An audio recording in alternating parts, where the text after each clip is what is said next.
this week. Now you may be, but I'm not. You've got that deep booming voice, so sorry. Hey, welcome back. So I've got Jon on the podcast. John, a lot of you may know Jon. He was on our old podcast quite a few times. How you doing, man? Hey, how's it going, Mike? So you and I, we spent the Super Bowl together, and we had some great conversations. And one of the things we talked about was the disparity as far as black coaches go in the NFL. And what I wanted to ask you, one of the first things is there really a disparity, or is it, best person for the job? What is going on as far as, because I know it's a huge controversy right now. What's the real issue? Yeah, I mean, I think it's probably a lot more complicated issue than we really want to make it out to be. Probably there is one part of it that is an issue of maybe some unconscious racism that's going on within the owners and management within the league. But I don't think that's explaining the whole issue. I think it's a bit more complicated than that. That's just one of many factors. And probably the biggest factor is the buzzword that's going on in the NFL right now is analytics.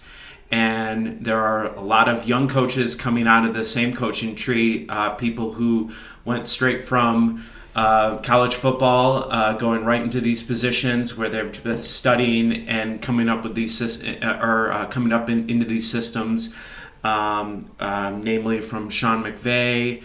That these coaching trees of people who just have a lot of experience in this area, and unfortunately, for whatever reason, those people do seem to be whiter than most, or not necessarily the most representative group of people. But I think that's the biggest issue I think that's going on, is that these coaching trees, for whatever reason, are not hiring a diverse group of people.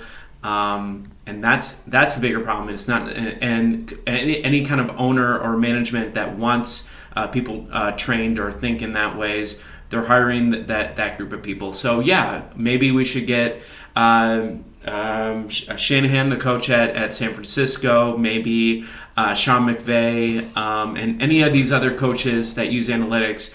Maybe we should make sure that they hire a diverse pool of candidates. And then if you do that, then maybe more NFL coaches will be black, because it's kind of disgusting right now. We're at the point where at the end of the offseason, it was Mike Tomlin. That's it.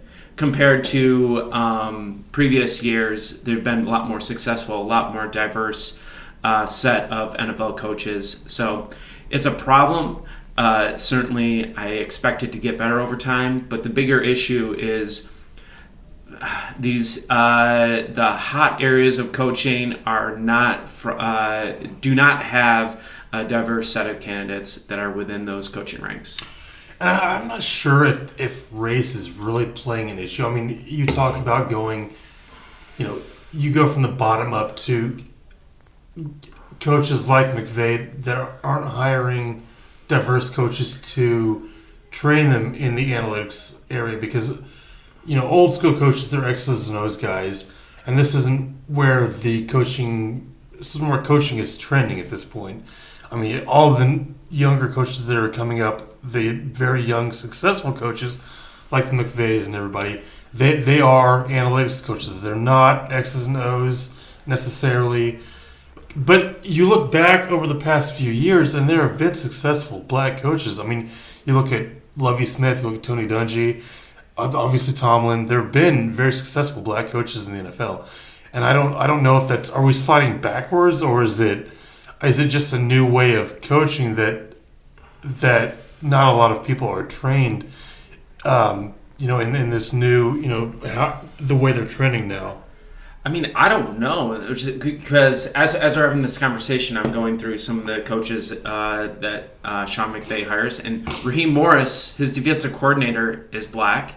Why isn't he considered for openings? So maybe maybe there is more of a racist element than we realize. I mean, I guess there could be. I don't know. My thing has always been the best person for the job. I don't care what color you are. But why wouldn't you? I mean, I'm sure there are a few owners that I can think off the top of my head that may not single anyone out, but I can think of a few off the top of my head that may not want a black coach. But why wouldn't you want the best guy for the job if you really want to win? Why wouldn't you go that route? Yeah, I mean, I would expect all owners would want the best coach available, but heck, Brian Flores was successful. I mean, as successful as you could expect with that Dolphins team, and he was let go after 3 seasons. I mean, it's tough. How do you think Micah? What's his name? I'm the new coach for the Dolphins. He is actually half Hispanic, half white, I believe. He was with the 49ers under Shanahan. I feel like he's probably going to be. I mean, it's the Dolphins, so there's not a whole lot of the ceiling is not that high. Yeah, but outside of quarterback, I mean, Tua Tagovailoa is okay, but the rest of that team, I mean, they have a lot of talent on that team. Yeah. Dolphins seem like they're going in the right direction. They do. So you never know. I mean, all it takes is the right coach with the right formula, and then can push them on over the top. Speaking of going in the right direction, how are those Lions doing, buddy? I know they're rebuilding. They are going in the right direction. I would agree. They've been rebuilding for the past 30 years, haven't they? They've had some good seasons in the past. Yeah, they've had some good years. They had a stretch of like 5 to 10 years where they were 7-9 to 9-7 just about every single year. Basically, so mediocre. Middle of the pack. Yeah, they were consistently mediocre. Yeah. Who's going to be their quarterback next year? Probably Jared Goff. I think they're going to roll with Goff for another year. Do you want Goff next year, though? Like, I'm a Colts fan. I do not want Carson Wentz as our quarterback next year. Well, is there a good enough quarterback to draft number 2 overall? Better than the 2 top defensive ends that are there, and Lions could certainly use an edge rusher. So yes. I'm an advocate, I guess, of building inside out, and I would like him to. Their offensive line is moving in the right direction. I'd like their defensive line to move in the right direction. And then once those are solved, then I'd like to solve some of these other things. Because I've seen enough quarterbacks getting killed early on in their careers that I don't think it makes sense to bring. And on top of that, is there really a can't-miss quarterback right now in the NFL draft? And I don't see one. No, I don't think there is. There are a few that stand out for me, but there's nobody that's that guy. But next year those quarterbacks are coming out. You're right. Yeah. So the plan, at least I would expect, is for this year to move in the make some progress in the year and then bring in the right quarterback. That's what I would do. How do you feel about Stafford going from the Lions and such a mediocre team to leading the Rams to the Super Bowl? I mean, is it salt in the wound, or are you just happy for him that he got there? I mean, the guy was a decent quarterback. He put in a lot of years in Detroit. I mean, that game-winning drive he had, I thought was great. It was magnificent.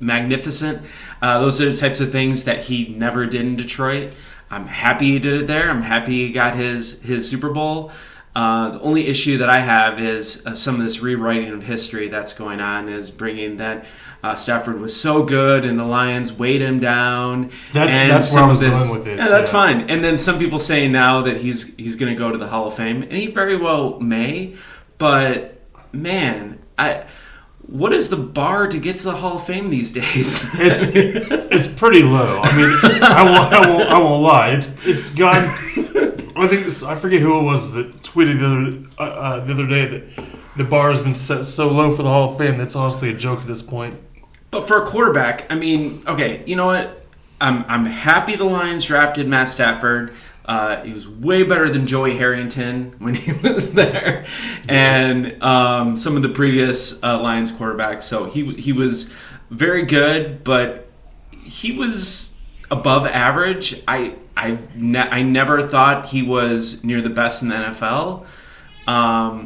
I mean, I was looking at his stats. He's been to 1 Pro Bowl, never been an All-Pro team. Which kind of shocks me. What is his yardage is way up there too. I mean, as far as all time goes, I feel like he's way up there. I don't remember off the top of my head where he's at. I mean, he is. I think he's like 11th all time in passing. Yeah. But I mean, when you look at the top 10, I think it's like 6 out of the top 10 were all within the same time period. It's like Tom Brady, Peyton Manning, Drew Brees, Phillip Rivers. Yeah. All these guys are in the same generation where passing has really changed a lot compared to the past. Yeah. So, I mean, judged against his peers, yeah, he's fine, but I would judge him a shade below of some of these other, like, Drew Brees, Aaron Rodgers. I wouldn't say he's an elite quarterback, but he is a very, very good quarterback. Well, and I don't think he was utilized in. I don't think they had the pieces around him in Detroit to make him as great as he could have been. So I disagree with that, just because, I mean, they set him up for success for passing. He had great wide receivers around him. He had an offensive line that was always good at pass blocking. Terrible at run blocking. Terrible running team. You always need a solid running back, though. That's what makes a great receiver, because once you get the run established, you can do the play action and all that. That's how a great quarterback is made. And that's why the Lions were a terrible team, and that's why they put up great stats for Stafford, because they would pass all game. They'd be behind 21 points by the second half, so we'd have to throw the whole game. I get that. But so it's a little skewed, I understand, but you need that solid running game to have a really elite, I wouldn't even say a really great quarterback. That's and fair. And I'm not saying that Stafford should have taken the Lions to the Super Bowl. However, given some of the teams he has, I would have expected him to win a playoff game. But with who? I mean, he had Calvin Johnson, Golden Tate, Marvin Jones, Nate I told Burleson. you, Golden Tate, Burleson, they are not top caliber receivers. Well, yeah, exactly. They're the second. So in each case, like Calvin they're Johnson, almost third, second tier. Yeah, second. Yeah, exactly. So in all those times, they didn't. In those teams, Golden Tate, Nate Burleson was never the top wide receiver. They were complementing Calvin Johnson or Marvin Jones at those times. Yeah, man. So I don't know. They had talent.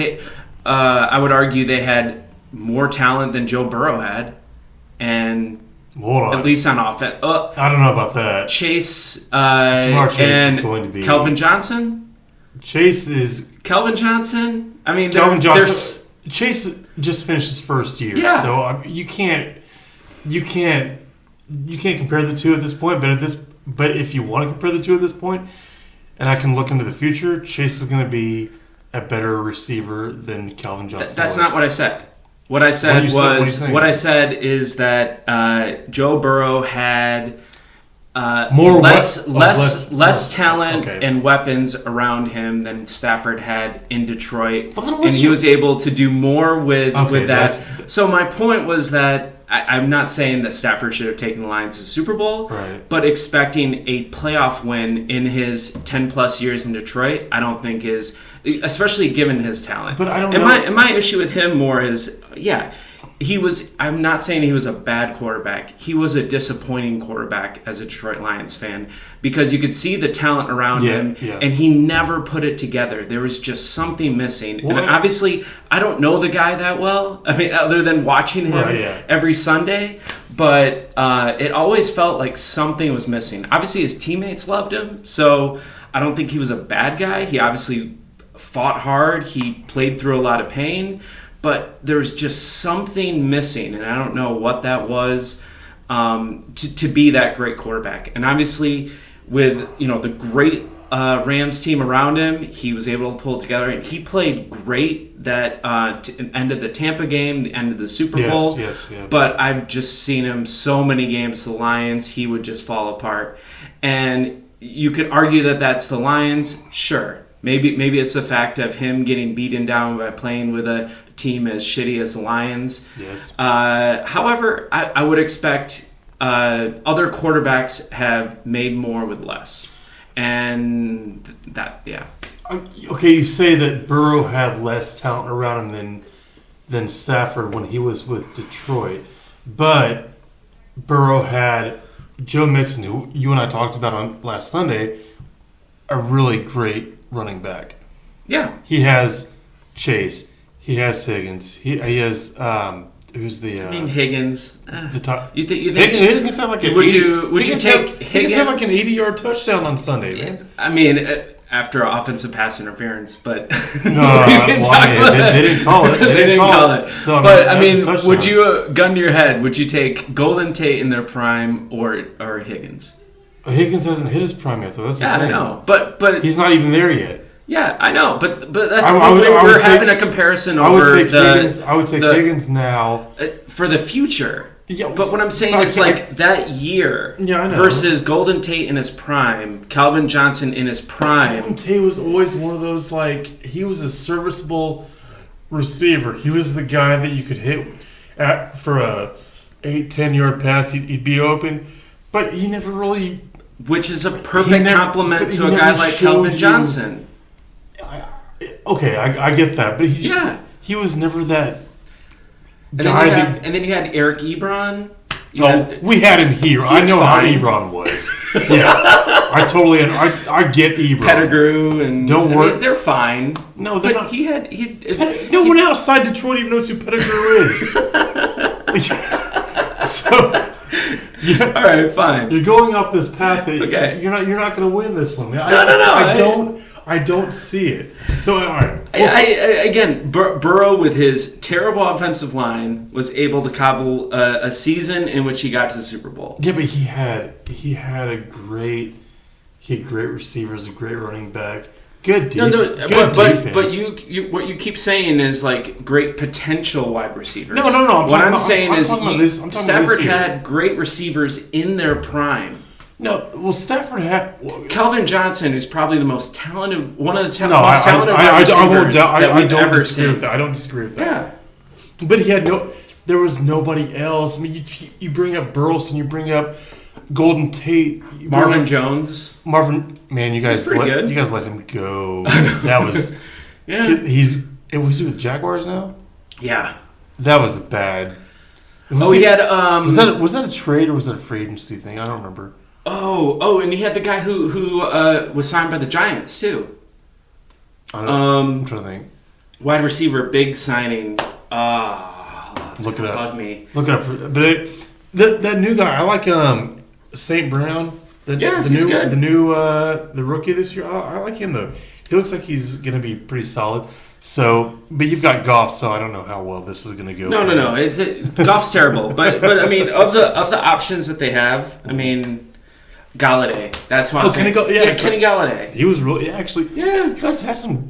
But the thing was, I feel like some of these guys, besides Marvin Jones, like Galladay was fine there, but I don't think he really came into his own until he went to New York. He became a household name this year. No, he was terrible in New York. No, he was really good for Detroit.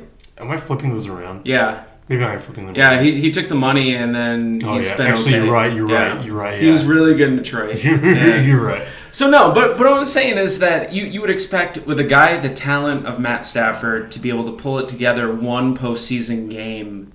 That's all I'm saying. One postseason victory. And if we're judging that Hall of Fame by one postseason run where you go to the Super Bowl. But what if he goes next year? Okay. What I'm saying is if the conversation ends now, certainly he's on the road to go to the Hall of Fame because most likely he's going to play for, let's say, 5 or 6 more seasons. Yeah. If you add in decent, and he had some postseason wins after that, everyone's going to forget those years in Detroit. But my point is everyone is writing off that, just blaming it on Detroit for all these years when I saw it. Matt Stafford was really pedestrian. Matt Stafford was fine. My point is that he always had world-class talent and he just never pulled it together. Maybe he pulls it together once he leaves LA, but I don't know why the reason of that. I don't know if it's he had a lack of leadership. I don't know if he just didn't work hard compared to his peers. I could see that because if you're in Detroit, he has a lot of kids And Yeah. maybe just like it's not worth it he just took the money in Detroit and left. Whatever it is, like, yeah, I'm a little salty about that time in Detroit, especially about some of the narratives that are coming out now. I'm not unhappy with him being the quarterback in Detroit because he was certainly great, very talented, very fun to watch. My only issue is just some of the narratives that are coming out of after the Super Bowl. And I understand that, but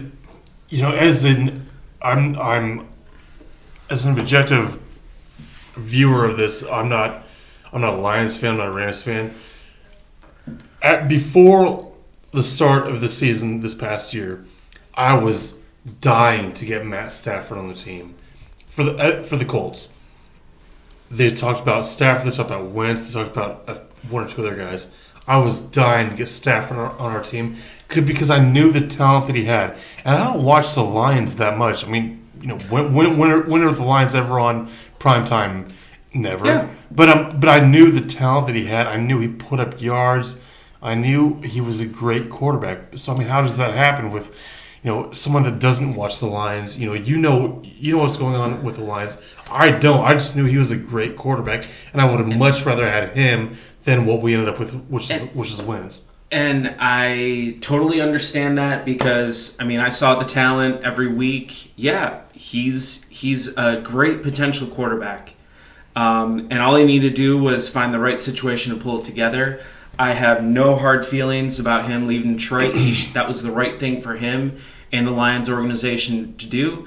They got a great trade that I thought benefited both parties, and I thought it was the right move to sever the relationship at that point. If I'm another team, I would want Matt Stafford too, because who are you comparing it to? Like you're saying, Carson Wentz. Well, but I would say that my frustration with how Matt Stafford was Detroit is probably very similar to your experience with Carson Wentz. Some days he's a world beater, and it's amazing, and then other days he's just complete garbage. Now Stafford wasn't that extreme, but that's similar to how I would feel watching the Lions when he was on that team. I feel like Stafford was a lot more... He was better than Wentz, but the experience is similar. That's what I'm saying. I don't even know if better was more consistent than Wentz. More, you know what I mean? Definitely way Wentz more... Wentz had a great game once every 9-10 games. He never had that come from behind mentality that Stafford would try to... Wentz would never try to win a game. If they're down by 10, 14, you knew you're losing. And we grew up with Peyton Manning, who, if we're down 21 at the end of the third quarter, we're like, oh, we've got this. You're down 7 with Wentz in the middle of the fourth quarter, it's over. And that's okay. What I was saying was the experience was similar. I wasn't comparing that they're similar quarterbacks. Certainly with Stafford, the highs are higher and the lowers are higher as well. Yes. And in any case, you want that higher floor and you want that higher ceiling with a quarterback. Well, that's my point. That's why I'd rather have. That's why I would have rather had Stafford than Wentz. I also grew up watching Aaron Rodgers and Brett Favre just murder the Lions, and you're just so those are jealous. Those are two of the best quarterbacks ever. I know, but they're in that division where they just get stomped every year by the Packers, and just the. Speaking of the Packers, it'd be great to have a quarterback like that. I'm not. And Detroit may never have a quarterback on that level, but that would be nice. Like, for example, the Colts. You guys had Andrew Luck and Peyton Manning. Now it's rough. But those are two amazing quarterbacks back to back. You know what? We didn't realize how great we had it with Manning. And then as soon as Manning left, we had a year in 2011 where it was horrible. We trotted out these old guys that we had Curtis Painter that had no business being out there, and then the next year we had Luck. We've never been in this position where we're wondering about the quarterback every single year. It's miserable. Yeah, it really is. And the thing is, we've got a great running back, we've got a great offensive line, got a great defense, honestly, and we don't have the main piece that you need, and Wentz isn't the answer for us. I'll say that right now. Wentz is not the answer. And it's really rough because in this NFL, like if you don't have one of those quarterbacks, you're way behind the 8 ball. So Totally, yeah. What do you do if you don't have one of those top 10 quarterbacks? And it's tough. Yeah, and it's one of those things where you don't, even if you go in the draft, you try to draft a good quarterback, you don't even know. Because I remember back in 2012, it was between RG3 and Luck. I kind of was on RG3's side, which shows how much I know. So we picked Luck. What if we'd have picked RG3? Would have been in the same position. It's really just a roll of the dice. When you're talking about the top 2-3 quarterbacks to come out of a draft, you never know. But then there's also guys like Brady, who was picked 600. I mean, way. I don't even know what the. It was a few hundred down that Brady was drafted, and you find a guy like that, and it's such a diamond in the rough that you never expected.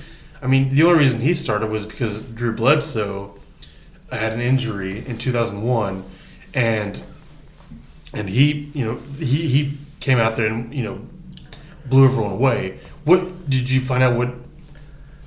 What were you looking at? Oh no, I was trying to find because you were talking about different drafts, and I was trying to remember who was the other quarterback that was debated the year that the Lions drafted Joey Harrington. Oh, the God! So I was trying to figure that's too long. I was like Stafford. I can kind of remember because that was 2009. I thought it was David Carr. So apparently back that year, now I remember. So he went to the Texans, right? David Carr and Joey Harrington were the top 2 quarterbacks, and that was debated which one was going to fall to Detroit at 3. And as you're saying about the crap luck with quarterbacks, both of them sucked. So, So it didn't matter which one you got. It really did. David. Well, you know what, David Carr. I was going to say that he kind of gave the Colts fits, but he really didn't. Every game I was so into, but now I'm looking back on it, and he really did. His little brother's not bad.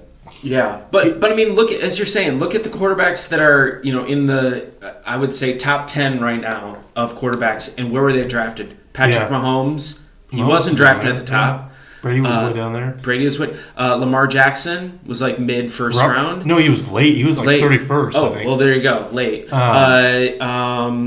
Deshaun Watson. He was late. None of these guys were really. Very few. They didn't have the like a Burrow was early. Burrow was early, but he just won the championship. So I mean, you're gonna see it. But the guy for the Chargers, he was early. Justin Herbert. Yep. He was early, but I mean, I don't really think any of them were that guy that everyone had the focus on. Allen was early. Josh Allen was he was like it's like something 6. In there, yeah. But they weren't the Luck or they weren't the Manning. Not the can't miss guy always miss. I'm sorry to keep bringing up the Colts, but they weren't that one guy that everyone's focusing on in the draft. Josh Allen was kind of I wouldn't say a throwaway, but he was just like he'll probably be all right. He'll be fine with the Bulls or the Bulls. He'll be fine with the Bills.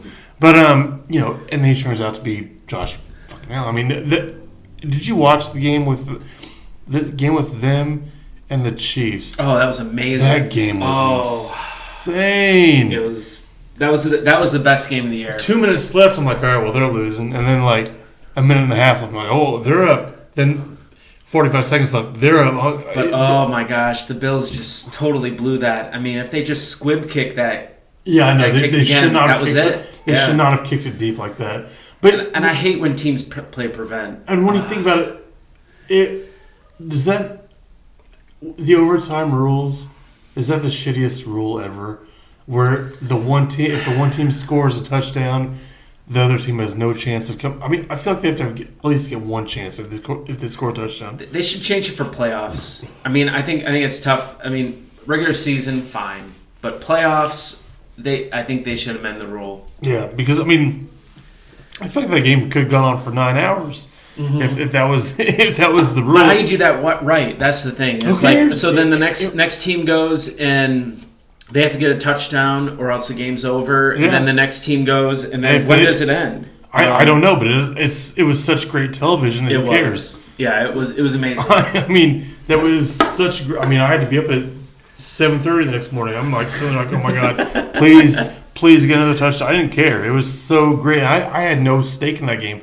I had no bets going on. I don't care about either one of those teams. But it was such a great game that I'm just like, I want this to keep going. And it was so cold too. Like, oh my god! You see like the breath. Like it looked miserable. Yes. Yeah. That was amazing in that game. But yeah. Okay, so another thing we talked about was Colin Kaepernick. And I know it's been a couple years, but we're talking about players not necessarily back, was it 2017, 2018, somewhere where he kneeled. We're talking about the ramifications of players kneeling. And I thought it was a fun subject to talk about because, I mean, we had discussed it, and I think we were kind of on separate. We were on. I mean, we didn't necessily agree, but I mean, we didn't. It was a fun subject to talk about. So go ahead and. I mean, I'll give you my view is that I don't see how that situation didn't affect his ability to be brought into an NFL team. Going on with some of the lack of black coaches in the league, I do think that there's probably a set of owners who maybe have racist or political tendencies. I don't mean to interrupt you, but this is kind of where that coach's conversation drifted off into this one, so that's where we're going with this. So I guess and especially how some of the owners have dealt with their teams, I don't see how that didn't affect his standing. Now, however, I do agree with you that it wasn't like he was going to be an all-world quarterback. His skills were definitely deteriorating, and he was not on the road to be a starting quarterback, especially in the Super Bowl. He was going to be a backup quarterback, maybe a third-string quarterback, but given his talent, I didn't see how that drop could happen that quickly. I didn't think there was that much of an explanation for it, and I do think that his starting of that protest probably pissed off some people either in management or ownership, in which there may have been an informal or formal way in order to prevent him from being in the league. Now, after this conversation, Michelle Tapoya, I don't know if you saw it, that had an interview where she was talking about the fact that Colin Kaepernick made a business decision and he was not allowed to be in the NFL after that. And if he really wanted to be an NFL quarterback, he wouldn't have made that business decision. Yeah. So I think there's probably something there. Now, whether it was formal or informal, I don't know. But unfortunately, I think that there are probably enough people that were unhappy with the ramifications of what happened after the kneeling that he was probably prevented from being hired by an NFL team. Yeah, and that's the thing. I feel like he was so much of a distraction. I think you and I kind of agree on this. And absolutely, and that's why I don't want to say that owners are explicitly racist. I think what they want is they don't want controversy. Right. I don't think they want distractions on their team, and certainly that whole episode it led to distractions. And I just want to say for the record that I'm not a Colin Kaepernick I'm not a big fan black of friends. I'm not a fan of Colin Kaepernick. I think for the most part he's an idiot. But do I think that he should not been allowed to be employed by the NFL anymore because he started this protest? And I think that's probably not fair if that's what happened. Yeah, I don't think that's what happened. I think he's not. He led them to a Super Bowl in 2013. He's not the same guy. He's not. He had a huge drop off in 2014 2014, 2015. It was right after the Super Bowl. I mean, it didn't take that long. And, it became a racism thing, but I don't think it was. I don't think it was race. It didn't have to do with race. It was, like we said earlier, as far a GM or an owner is going to want the best coach for the job. A coach is going to want the best quarterback for the job. I don't think they care what color they are or what their political beliefs are. But I feel like he was not only the distraction part, but also that his game had just fallen off a cliff for some reason.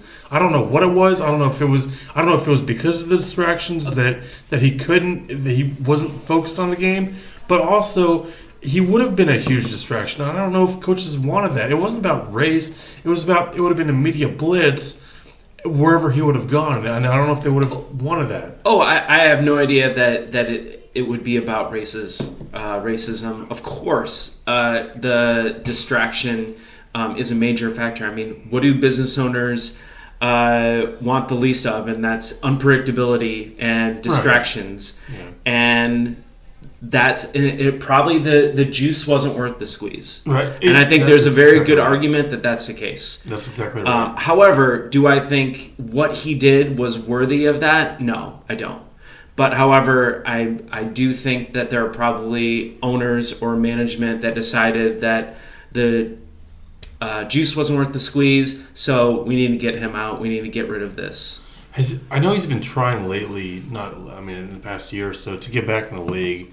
Has he? Because that's the thing. This could have been tapes to a few teams. But this could be a little bit more complicated issue that we're making. Is that maybe there was something that happened, but maybe it was only over the course of like 6 months to a year or one off season, and maybe he stopped working. He stopped.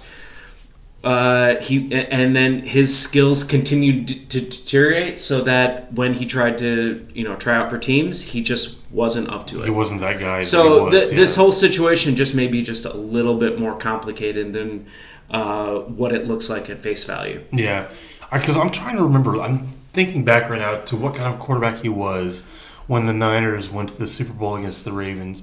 He was kind of not a Lamar Jackson. He didn't have that kind of speed. But he was a runner. Am I just not thinking? He was correctly? a runner, correct. But he also had a decent arm, though, right? He had a good arm, yeah. Yeah. So I couldn't remember exactly. I remember watching the game. I just can't remember exactly how, like, the kind of quarterback he was. He was kind of a hybrid runner / he had a decent arm. But I don't know if that's. I mean, I should say I say I don't know if that's where the NFL is going. But every quarterback in the league right now has a great arm and has great legs, so I don't. But the other thing too, around that time at San Francisco, Jim Harbaugh left to go to Michigan. Yes. They brought in a totally different staff that wasn't running the same system that benefited Colin Kaepernick. They brought in Jimmy G, so things were changing in San Francisco. That he wasn't the right fit, and his skills were. I mean. I fear what that's going to happen for a player like Lamar Jackson once you lose that escapability, that agility, that speed that those players just rely on. Once you lose that with age, if you don't have that savvy, the great arm, and some of the things that keep Tom Brady in the league for many, many years, is that maybe just the benefits that you have to the team just go away much more quickly if you're just relying on that sheer athleticism. Well, that's what I was thinking about Lamar Jackson, who you just brought up. Teams have already figured him out. He was very elusive for a year or two. Teams have figured he doesn't have a really strong arm. He's got a decent arm. He doesn't have like a Stafford arm, for instance. Right. He doesn't have a great arm. No. And he's not a dink and dunk quarterback like Brady, who that's how he won. He could not run. He had a decent arm, but nothing great. He just had the great vision, and he was so smart that he knew, and then also, having Belichick as your coach doesn't hurt. But I feel like Lamar Jackson's already to the point where they've kind of already figured him out to a point. because when he first came out, he was just racking it up. But now they've kind of gotten to the point where teams are ready for him. How long does that kind of quarterback last in this league? I mean, you think about Michael Vick. I mean, for 2-3 years, he was amazing. But then after that, died off. I mean, the dogfighting didn't help at all. But how long is Lamar Jackson going to last in this league? I would agree with you. Typically quarterbacks, yeah, as you're saying, but not only just quarterbacks. I mean, I think a lot of positions in the league, if you're just relying on your athleticism, as you get later in your career, you can't. You've got to have more. You've got to have more facets in your game. Yeah, and so as I'm thinking about quarterbacks that are more effective at running as well as throwing, like Russell Wilson, like Aaron Rodgers. They're not really run-first quarterbacks. They're running when you give it to them, they will take advantage of you. Yeah. So, Colin Kaepernick, that's another one. I mean, all these guys like who are run-first that are so dynamic based on what they can do on the ground, they don't last. Just like running backs. Running backs don't last in the league. So, yeah, I would kind of agree with you that that needs to be secondary in order for longevity in the league. Yeah. I mean, I know most quarterbacks are going to that, run-pass hybrid that you can do whatever, either one on any play. But, man, a run-first quarterback is not going to last very long in this league. Yeah, Josh Allen, I mean, that's another one. Like, he can run, but, he's got a cannon. He's got a rocket for an arm. So, Patrick Mahomes, he's got a rocket. Yeah. Like, He'll make you pay. He'll make you pay if you give it to him. But he's not. That's not his first thing that he wants to do. It's more of. I feel like it's more of that having that threat there, even if you don't use it. The other team knowing that you can use it if you need to, just having it in your back pocket, not necessarily going for it on every other play, but just the other team knowing, hey, if we miss, he might get a 15-yard run. Hell, even Joe Burrow. I mean, he's very effective. Just when you give it to him, he takes it. Yeah, right, exactly. Now, what is Stafford now? I was thinking, was he 35, 36? I don't remember. I don't know. I'm going to look that up. Okay.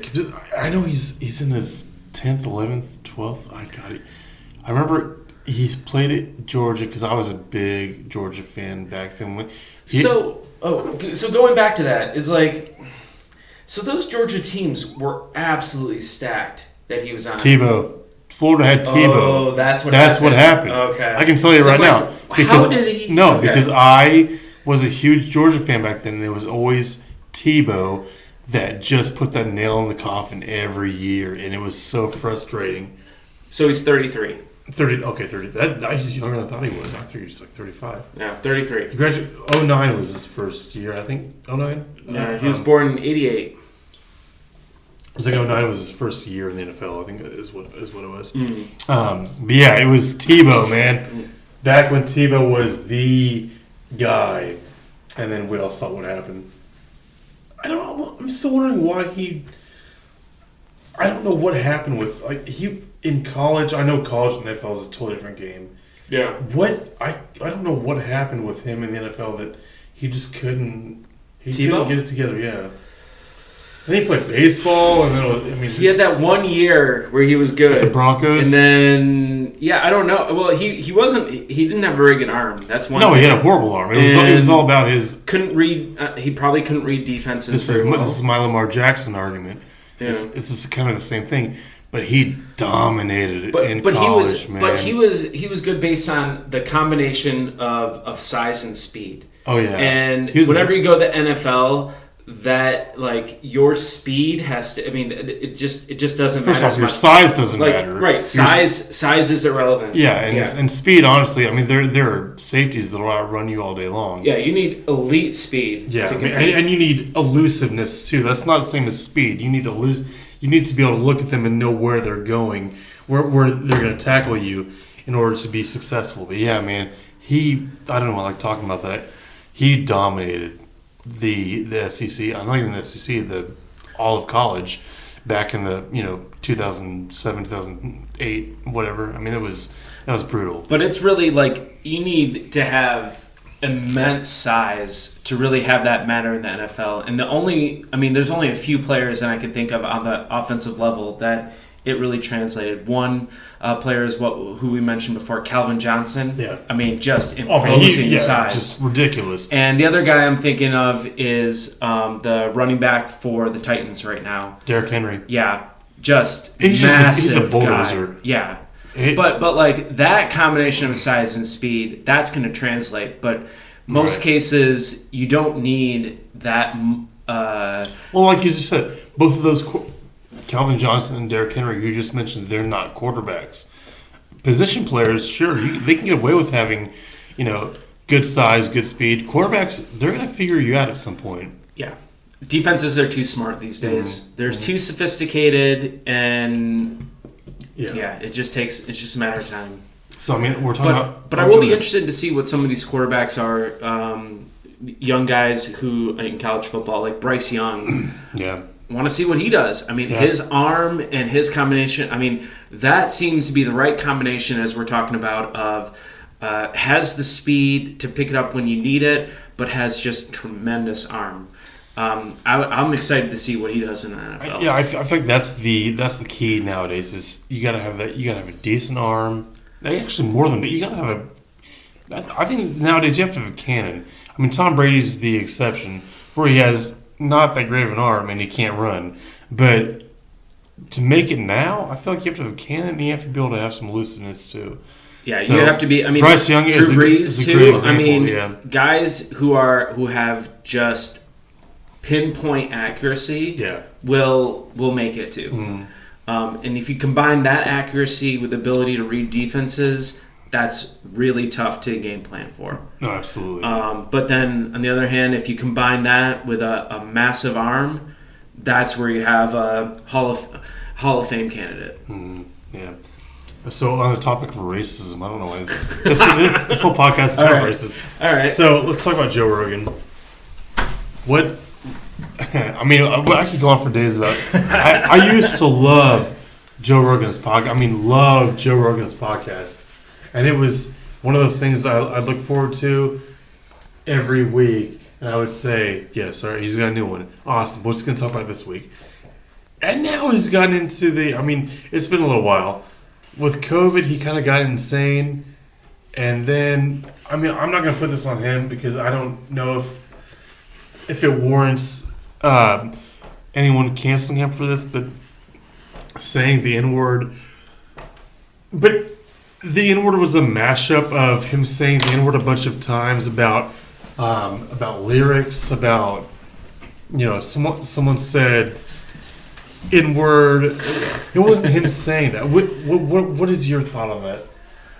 So that's rough. Is it just if they really put in I mean, is it one of those things where people wanted to cancel him, so they found whatever they could to cancel him? I don't know enough about the reasons why they removed some episodes, but having over 100 episodes removed because the N-word was used within the episode, that's rough. And especially in this day and age, as we're talking about some of the people in position, some of the decisions that are making within state legislators certainly seem like there are some racist motives to things. I think this issue, and along with a lot of other issues in this country, are just getting, unfortunately, blown out of proportion. I wish we could all just get along, but we're at a point like where Rodney King back in 1992. Can't we all just get along? And I wish with some of these things, just like, all right, what is the best person for the job, and let's just do it. Let's just have fun. Let's just not take these things seriously. But I think another issue is that people are using Joe Rogan as their daily or weekly news. And I think that's the problem. He's not a newscaster. He's not a journalist. But he's a comedian. But people are using him as a journalist. I know you shouldn't do that. Yes, you shouldn't. Okay, he is an entertainer, and that's my only issue with Joe. I'm a free speech advocate. I think everyone should be able to have their own views, talk about them, but I think they should be talked about transparently. instead of couched in feelings or beliefs, and just talk about what the data is in front of us. And if the data is not fitting what we want as a society or we want as a people, let's figure out how to change that and get it towards better towards where we want it to go. Well, the thing is, like, everyone portrays him as this crazy right winger. He's actually not a conservative. I mean, I don't know how he got around to wanting to use the ivermectin, whatever it's called, and it is that part. I think people get on him, give him a bad name, because there's a big difference between the dewormer, but unfortunately, people are, and I think this is the issue when you have the reach of someone like Joe Rogan. Latch onto that. It goes to and for whatever reason, people take that as he is a journalist. He is the person that they need to. He is. This is at least how I take it. Is he is an entertainer first and foremost. Yeah. If you use his podcast as entertainment and not as news, great. I have no problem with that whatsoever. But when people take that as news, he puts a lot of views that are outside the mainstream, which he says like may end up being the mainstream eventually. Maybe they will. However, people take that is the new gospel. They take that as gospel. Exactly. No, it's not. It's not. He's a fucking comedian. You have to realize that. But people don't. And when you have the reach of him, there's responsibility that comes with that. And unfortunately, people are going out and purchasing horse dewormer based on what he says. And now, yes, ivermectin itself can be purchased in a way that is suitable for human beings Not to take. The horse dewormer, and though. However, people have done so many tests on it. So the information that Joe Rogan's getting, okay, Joe Rogan is not a deep thinker, okay? This guy, at least from what I've seen, the little of his podcasts I've seen, yeah, he's an entertaining guy. He says some things that are interesting, but he is not a journalist. He is not a critical thinker at all. He gravitates towards things that sound good. I disagree with you on the critical thinker. But thinker. anytime you say that I'm going to take ivermectin, that ivermectin is the way that I'm going to treat my COVID. No, that is complete crap. No, because that's based on the fact of you're assuming that COVID is the same thing as some of these other treatments that you use for ivermectin. Right. And there are scientists that study this far more closely, and they know that the way that ivermectin acts on COVID versus these other things, it's not going to work. And they've done tests, and it does not work. Do you know? If you don't talk to the people that actually know what the hell they're talking about, and you say, well, these people don't know what the hell they're talking about, I don't think that person's a deep thinker. Okay. I can't argue with that.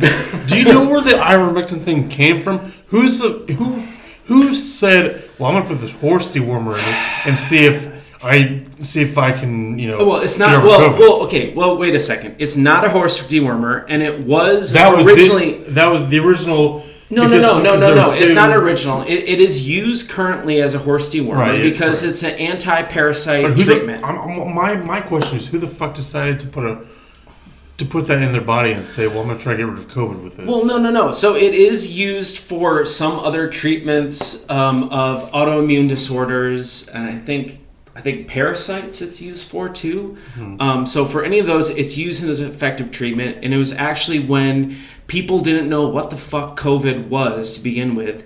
It was one of the many things that people looked at as, maybe this will be an effective solution for this problem.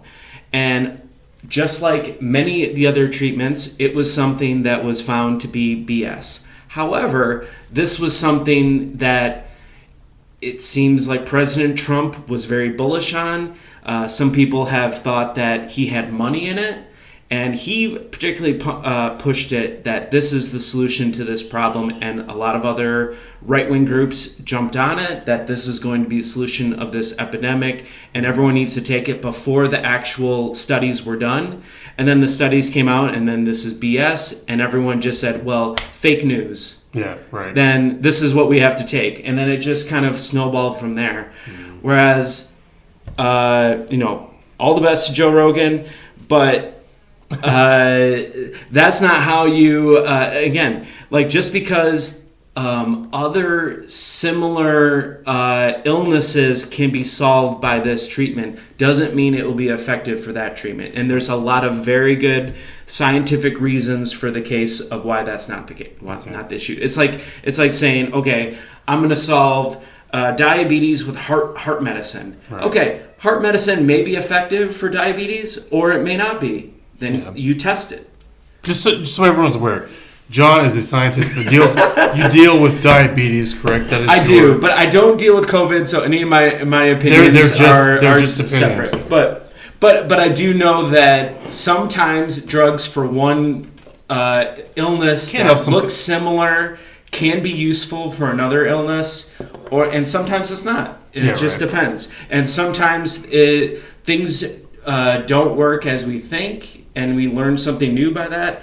And other times things don't work as we expect, and we learn something again new about the mechanism that we didn't previously. So it's just that's just how these things work. That's how science is. And unfortunately, I know a lot of people have complained about all the changing of some of the guidelines and stuff, but I mean, some of this is like the people. I mean, if people are actually working with the right intentions in mind, unfortunately, the data constantly changes. So your strategies should evolve over time based on the data that's in front of you.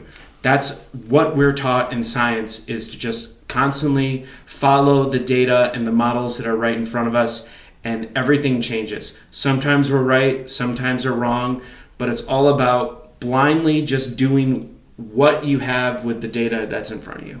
Okay. Going off topic a little bit, because I think we've covered sports quite a bit. Okay. Do you think, is there an end to COVID in sight at all?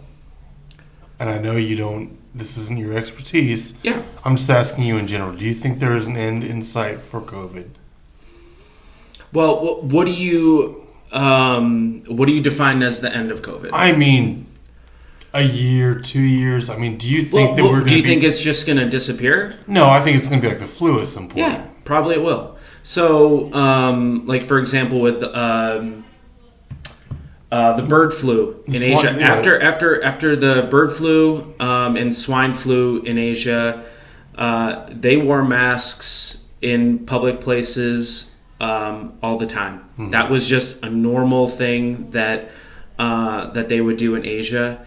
Is that going to be what some segment of the population does now going forward? Probably. Maybe. Yeah. Maybe this is just something that we're going to do when we're in airports, when we're in crowded gatherings. Maybe we're just going to get used to wearing some of these masks. And honestly, it's not that big a deal. Do I think that we're going to? I mean, there's always the possibility that this thing mutates to the point. I was going to say, is there was a possibility of a backslide where we could be even worse than we were 2 years ago at this point?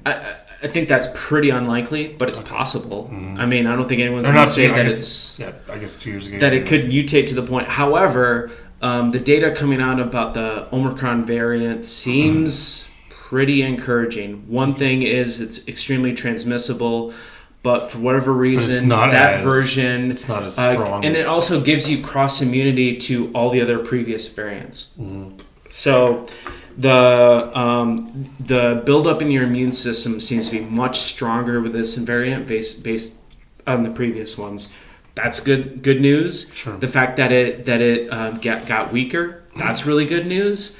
And historically, now again, just because it happened historically doesn't mean that's always going to happen that way. But previously, the Russian flu, the Spanish flu, all of these things. People think that our common colds are coronaviruses, and they used to be these other viruses, because what they want to do is they want to evolve to the point of where they stay alive, where they're infecting lots of people. They don't necessarily want to kill their hosts, because when they kill their hosts, they die. They can't. So they want to spread. They want to move around. They want to survive, just like anyone else. Yeah. So.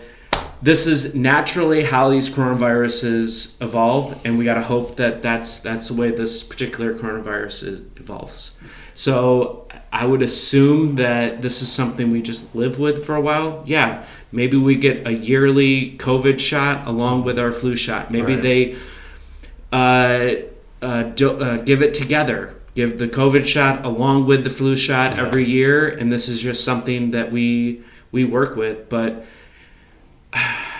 I don't know. Is it completely gone? I'm hoping so, because I'm freaking sick of this. I don't know about you. I'm sick of things being shut down. I think I'm the only one in our circle that hasn't had COVID yet.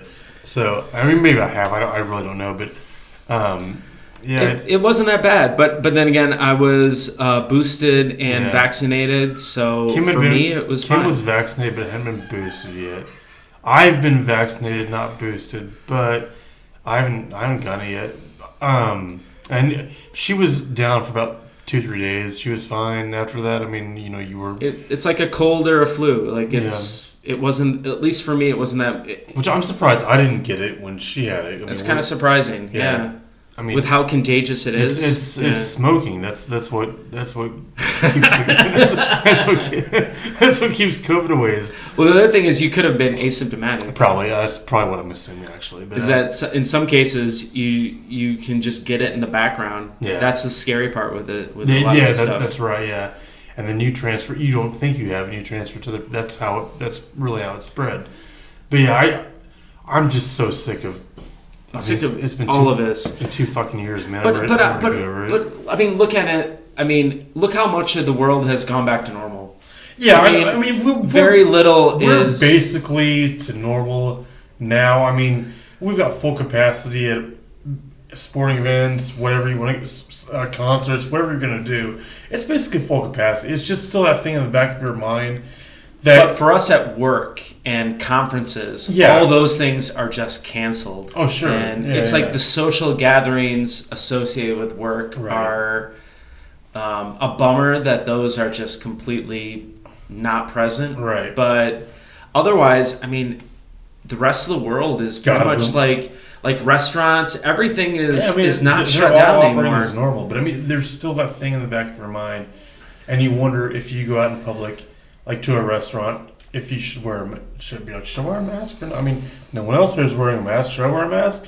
But like today, we went to that Boat Sport and Travel show. No one's wearing a mask there. I mean, obviously, but you're wondering in the back of your mind, what if someone coughs on me? What if it's always there. It's always like the little thing in the back of your head. Or the scary part is like, what if I'm that one person out of 100 that this hits me so hard that I have to go to the hospital? I mean, that's scary. That's a good point because I mean, when Kim got it, I wasn't scared. She was like, I feel a little fever, and then she kind of got. She was on the couch for like 2 days and couldn't even go up the stairs. I'm like, oh boy, damn. That's pretty rough. We didn't get it that bad. But. I mean, she got over it, within 2-3 days. But for those couple of days, it was really scary. I'm like, I thought it was going to be like a little flu, whatever. I mean, it was a lot worse than what I thought it was going to be for her. Luckily, I didn't get it, or either if I was asymptomatic. But it's really once she got it, I was really scared. So I was like, that's scary. Yeah. I mean, I've heard from people who weren't boosted, and I've heard that for like several days they're out of commission. Yeah, they are out. And thank goodness, at least for me and my wife, we were, annoyed. Like a little cough. Yeah. We had a little sore throat. We never had a fever. So we were just annoyed. But what was really scary is our 6-month-old daughter got it. Oh yeah. But she never had a fever. That was the other thing that's crazy. Charlotte's a badass, girl. I mean, Charlotte's such a badass. She's like, COVID, whatever. I'll handle this.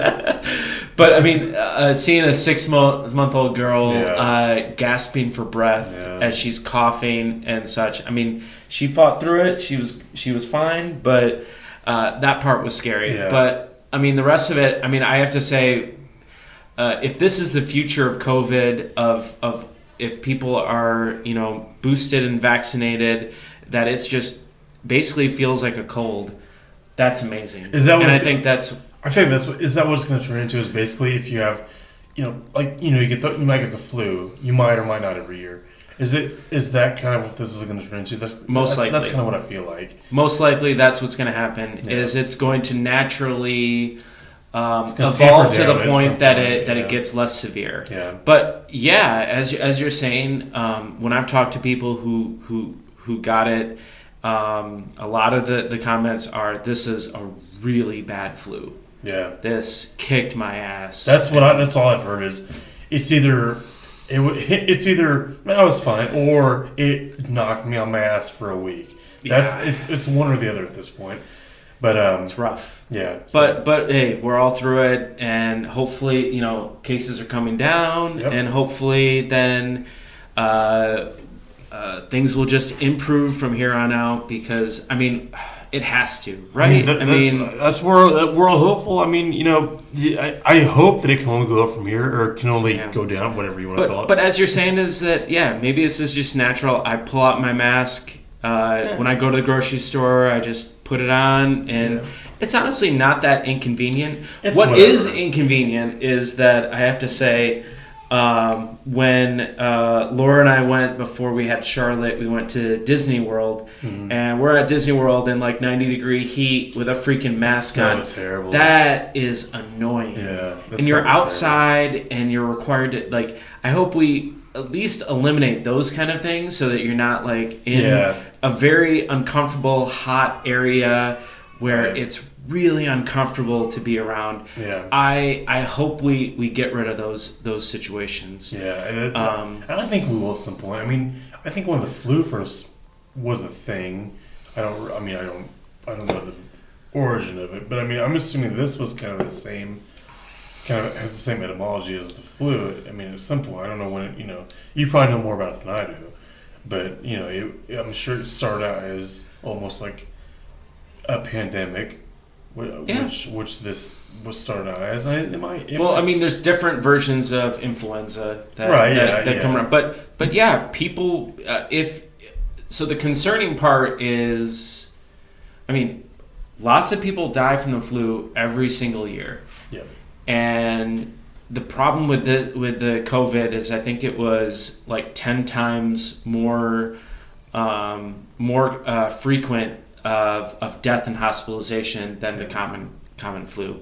And when it gets up to that number, it's a little bit scary. Yeah. Now, if it gets to the point, hopefully we're closer to where it's maybe 2 or 3 times or 4 times, I think we can all live with that. Yeah. And I'm guessing that we'll just live with that going forward. And that's the thing, with the flu, no one ever talks about that. There are plenty of deaths with the flu. Oh, yeah. No one ever talks about that. It's just kind of become a way of life.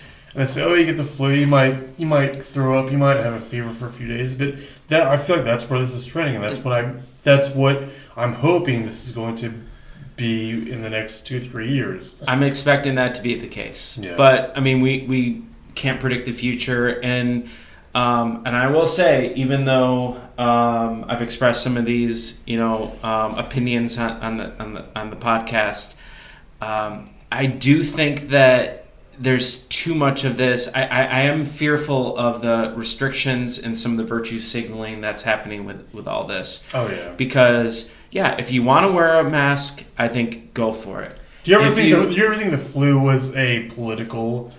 was as political as it's ridiculous. COVID? Or, it's insane. It's so fucking insane. An MMR vaccine. Measles, mumps, and rubella. Yeah. I think we don't want them around. Right. But... that's becoming political. Well, it's crazy. It's so insane. We have the technology. Do you remember when? Exactly. Do you remember when COVID first started? Go back to that and think about how united we all were. We're like, we're going to get through this together. It's going to be okay. And then how the hell did it turn into this weird political thing? I don't know what happened. And it's from both sides. And I do have to say... it's totally from both sides. The vaccine part is clearly the vaccines are very effective and more... And that's where I was maybe a little bit more animated on the Joe Rogan thing, because his numbers... I don't know where the hell he gets his numbers, but they are... Those are not real. But vaccines are certainly they are not perfect, but they're far more effective than actually getting COVID itself. Right. Now that's pretty clear, I think, at this point. Now, as I was saying earlier, maybe we get some more data and that becomes not the case, but at this point the data is pretty clear in that direction. But how did these things get political? I have no idea. It's so insane, man. I don't know how because doesn't everyone want to live? And they think there's some government conspiracy about we're gonna have microchips, and it's like, well, I think we all just kind of want to live at this point. It's not a conspiracy. I mean, I might sound like a crazy left winger, which I'm not. Yeah, I mean, it's so polarizing, and I don't know how it became that way. And it's just bizarre how we treat different sides right now is just based on what affiliation they have with us. So I was listening to a podcast today where they were talking about how it's kind of insane how differently teachers in this country were treated after they were concerned with opening up too early of their schools and wanted some protections. And, for example, the right-wingers were very against them. Now, all of a sudden, you have all these truckers in Canada that are concerned about people wanting them to be vaccinated and how that's going to affect their concerns. And now, all of a sudden, the sides are flipped. And now the right-wingers are supporting them and the left-wingers are telling them to get back to work. Like, what the heck are we doing? Yeah, I don't even know which side's the non-crazy one at this point. Like, remember, I go back to the 2020 election when Biden and Trump are talking about COVID, and Biden saying, "Well, you waited too long to shut down, or sorry, you shut down too late," and then Trump said, "Well, I was going to shut down earlier, and you were going to call me racist for blocking out all these other foreign countries from coming into our country." It's like, well, I don't know who. Why does it matter? We all should be in this together, and you're all making this into a political debate. And I feel like the country is more divided now than ever, when we should all be more more cohesive than ever. I don't know what's going on. Yeah, I don't know what the solution is to that. I don't know what the problems are with any of that. I don't know, because at least the people that I talk to, whether they lean right or they lean left, everyone just wants this stuff to just work. And I don't know how we all get just like tossed into different buckets where we just don't talk to each other. And it's all about us defending our side rather than actually coming up with solutions that help us all out. Yeah. And what happens is we all fight against each other, and what happens is nothing gets solved. Nothing gets solved, and the status quo is just supported. Oh yeah, totally. That's the thing. No one realized they want to be the loudest. They want their opinion heard. But nothing happens. You have to be able to listen to the other side. Whether I know if you're right wing and left wing is the devil, or the other, or vice versa, whatever. But listen to other people that might be on the other side of the aisle than you. But they might have some good points. I mean, you may not agree with everything they say. I totally get it. I get there are other issues that we're not going to get into, like abortion, gun control, all that shit. That's a 6-hour series for me. I'm not going to get into all that. But why don't we just focus on this for now and see if we can come up with a solution to where we're not all hating each other because they got vaccinated, they didn't get vaccinated, they're not wearing a mask. It's so insane to me. Let's just all get on the same page, but it makes you want to pull your hair out, man. I completely agree, and I don't know what the solution is to that, because certainly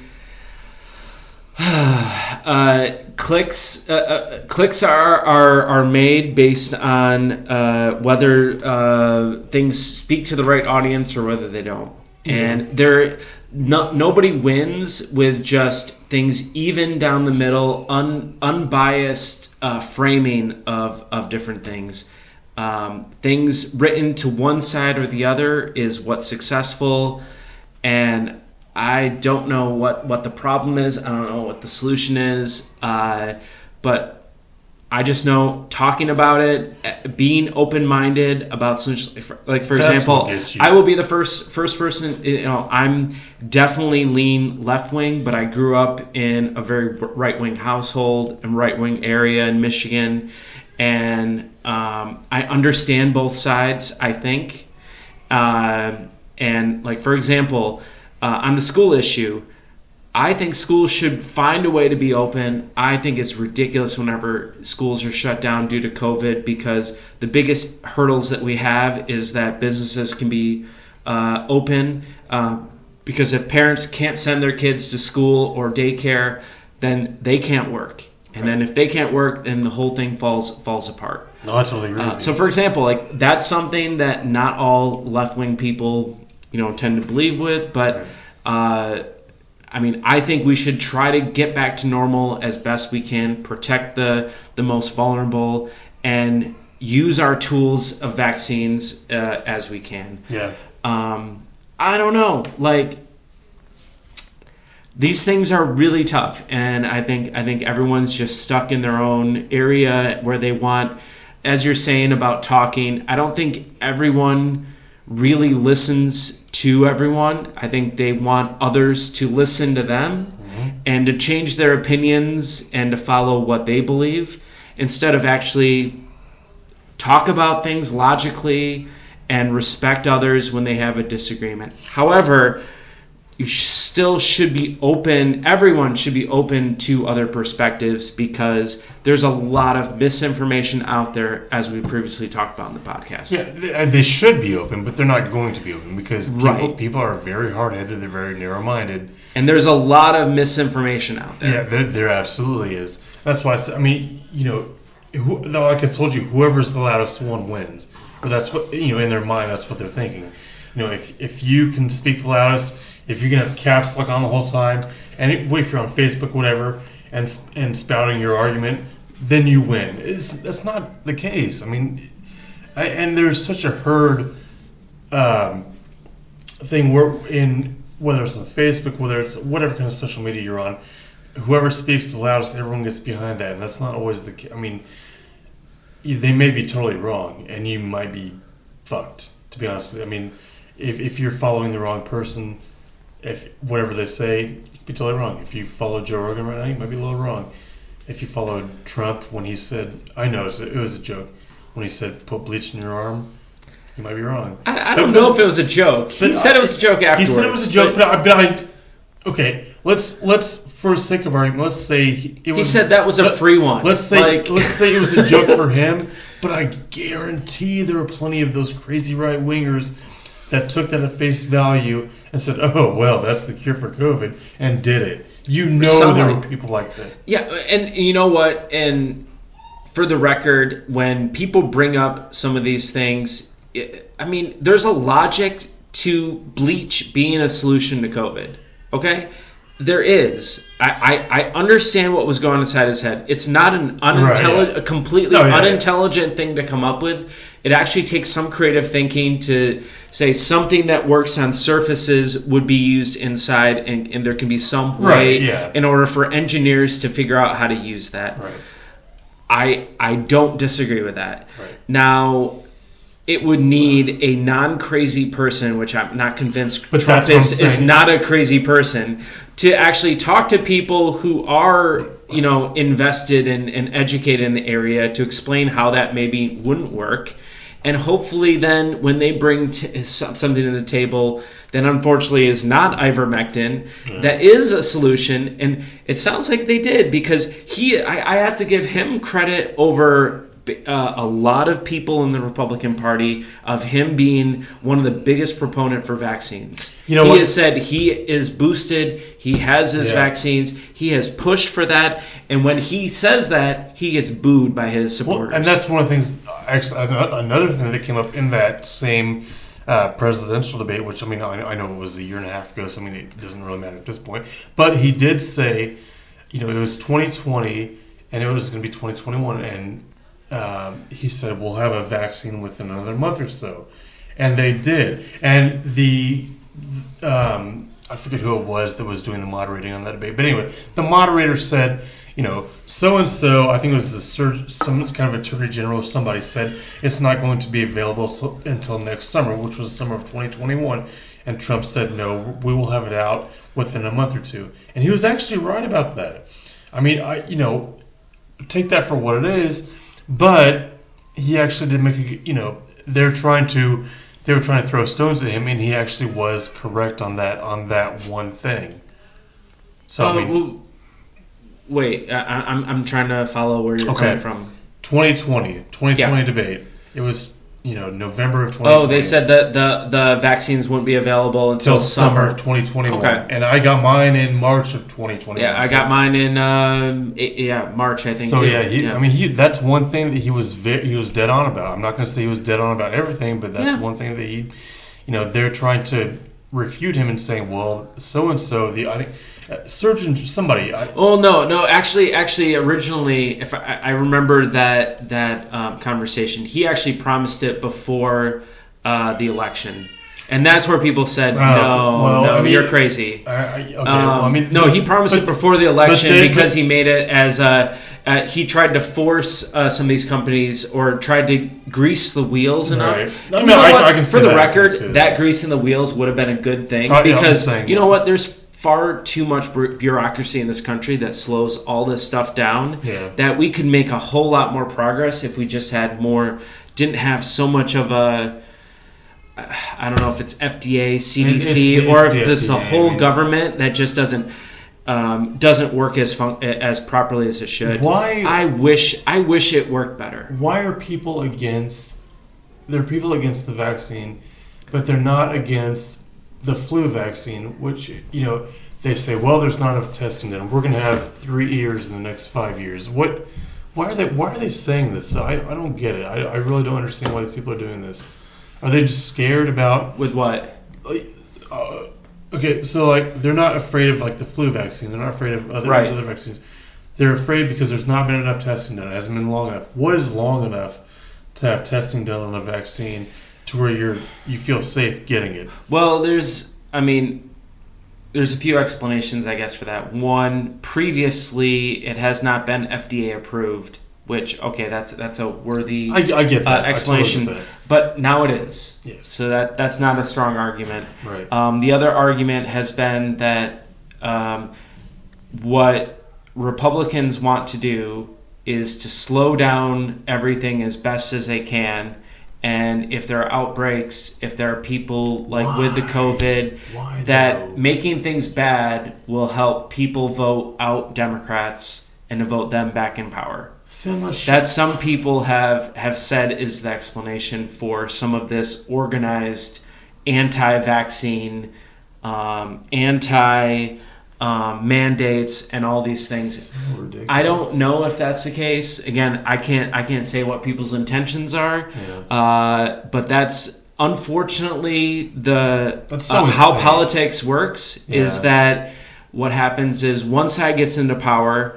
Right. It's the goal of the minority to screw things up the best way you can. Right. No, I get that. So that people are unhappy, they vote out the majority, and then vote in the other party. I am one of the top proponents of a two-party system is a terrible idea. Why can't we have more than two parties? Because when it is a two-party, this is the kind of the shit that we get. Exactly. Is that one party, all they can do is sabotage the other one, and nothing works, and we're all unhappy, and we're all stuck in like a traffic jam. Nothing can happen. Why can't we have 6 parties? Exactly, and then all get, because as we're saying is that there are not just. Why should we have just 2 choices for which side? If we feel like we're in between, we should pick an in between. Well, there has been there was Gary Johnson in 2020, and no one voted. He got 1.8% of the vote. But then again, you're throwing your vote away. So I know it's so. Why can't we actually fracture ourselves more towards let's say 5 or 6 parties? Yeah. And so it's not just all about that. I totally agree. Or even how it is in England, where you have like different you have different groups that form coalitions. So you have all these different interest groups that you align yourself more with, and then they align with the others that will give them the things that they want, and then they form a governing coalition in order to get things done. No, I think that's maybe, but whatever it is, like I think all of us are unfulfilled and unsatisfied by our current the current system, and we're all pissed off and want something better. I don't think it matters if you're left or right or in between. We're all pissed off. Everyone is shitty. No one. It doesn't matter. No one's happy with the way things are going right now.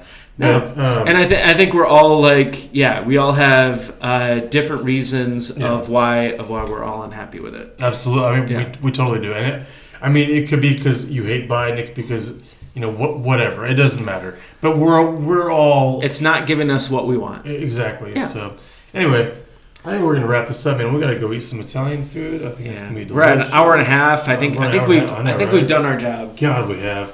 That was a great conversation, I mean. All right.